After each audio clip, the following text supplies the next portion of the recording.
Okay, Ozi see from one nine okay, Chief Linus Williams is the tech. He ought to go. Nwachibeleze. Huna no ho no yolo say aje your VDM. Ni ije your VDM me na yokwe on your own that you are on your own or your no ho no yolo that not chori fisikesia not chori fukesia to the end.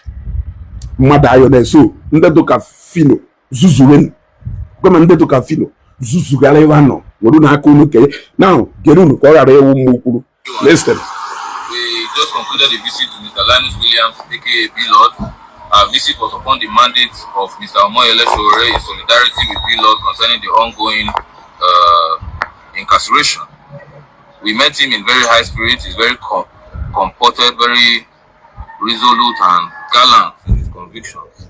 And he has extended his appreciation to all Nigerians who have stood with him in solidarity. And he is very grateful to everybody who has raised their voice on this matter.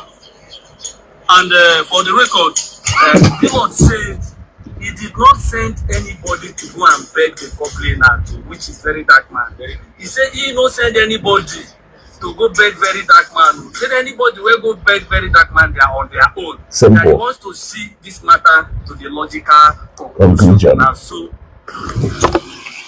So, if you know, ezie muzie ogaranya ezie nya manasi mubute nisi ekwu na ma ye bute so ona anuko na inolo na anywhere na Facebook say na draw sympathy for a BLORD. You are on your own.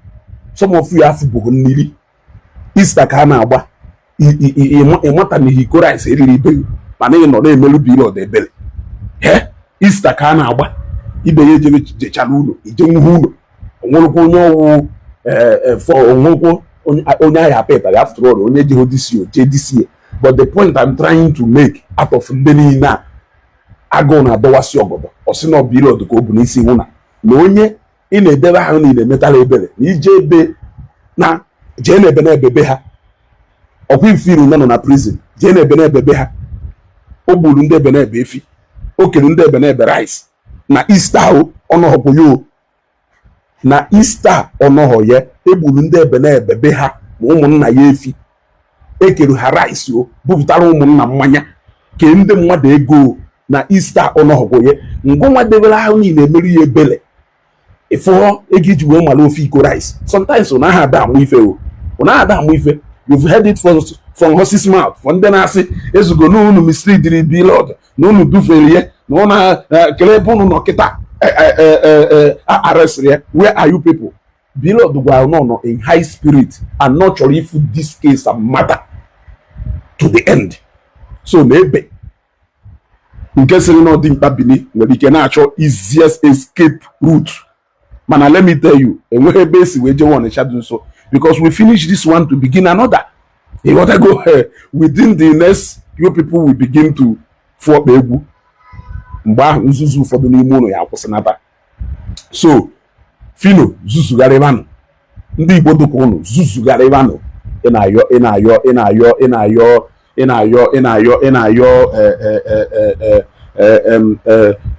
Kikirafe Enayo VDM Zuzu Garevano.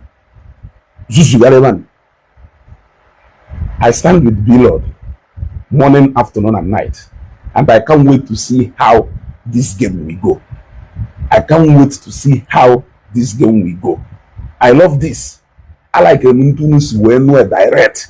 No, Sarego, no need no sympathy. We don't really for the sympathy. Yeah, my good Jagodo Marifi, you mean with a lot of programs on your own. No need no sympathy.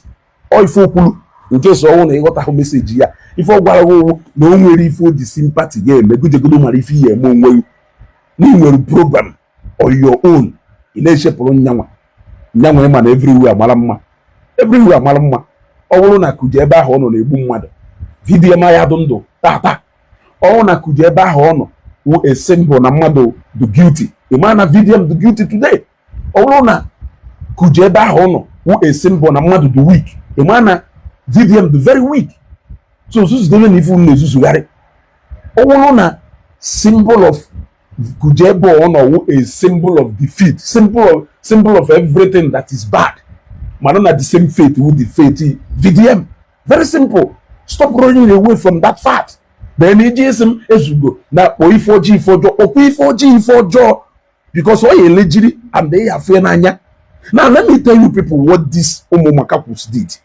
What they did was that we have run VDM now below that piamana nya okay major renew party the contract. Hapo makambene kuna apologo 6 months. Over 6 months apologo oh I am ugo if it didn't apolo for that billboard. You want to go now? We have followed that the young man is not giving up. If Hamelo, Haweje Konuko, you want to go? Case of impersonation, blah blah blah, criminal. This one, Wejena, Oge holiday, Anacheba holiday. Weje no Gane Jeba holiday. We are no a day or 2 days, abi 3 days before Easter. That is the only thing they did. If Hamelu is more like a day, you remember the arrest. Jemonia arrest na Friday.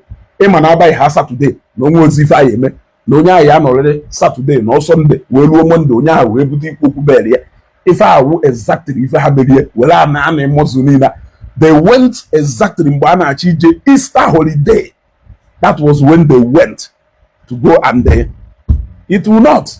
We know it cannot go far. That is why somebody look at me behind and honey pugiri. And on any video, I put it in prison. I put it in prison. Iyabojo and Tonto Dike did not drive to follow you to prison.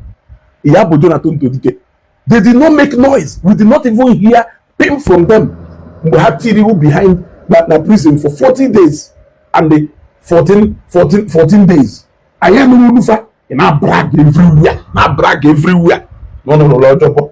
Na weekend na cheba Easter holiday in our world. This is to show how much you have been waiting for to see if he may be able to see. The guy he break you go your back. I cannot sue. Finally, I cannot sue. Don't sue. I have to. I have nothing to lose. Finally, I have nothing to lose. The ghost guy no really something. Only to lose. You let her go. Look, from then I say, they generally will put the board. Yes, actually they will put the board, but the point is that a point has been proven, a point has been made. It's so sad that na BLORD, if I will, according to BLORD, which you know, on this man, I cannot sue or count one on him that he cannot sue. How can you count on him that he cannot sue? On any female here. On any female here. Yes. I know you can still sue him, but my anger, why did you not take the first step? It is still not too late. So I know the game is just starting. You know that go? I know the game is just starting. You are just reluctant dealing with him, believing that taking him for his word that he cannot sue you. You know that go? Taking him for his word that he cannot sue you. Man, more no nya o coward, more no nya o weakly. Never na the most sensible because no one only push you to the limit. Ema no no time you push people to the limit. Man, no one only suye push you to the limit. You are the only person who has done that. You are the only person who has followed him from A to Z. All the trademark 43 this thing blah blah if any now fail before his eyes. I will arrest and sue anybody mfulubu taxi out for transport. All those things from Magamaka fail. The only thing they could use against you was that particular billboard and the that is the only thing they could use against you. Every other threat and every other thing, all those things failed. It beat 100-0. Ashawazi fire me. Ebano we to ala we bankata. We ba chaya. It's also okay we chai no. Just a little time. I stand with you. Gidiba. So go no malo kwa malo.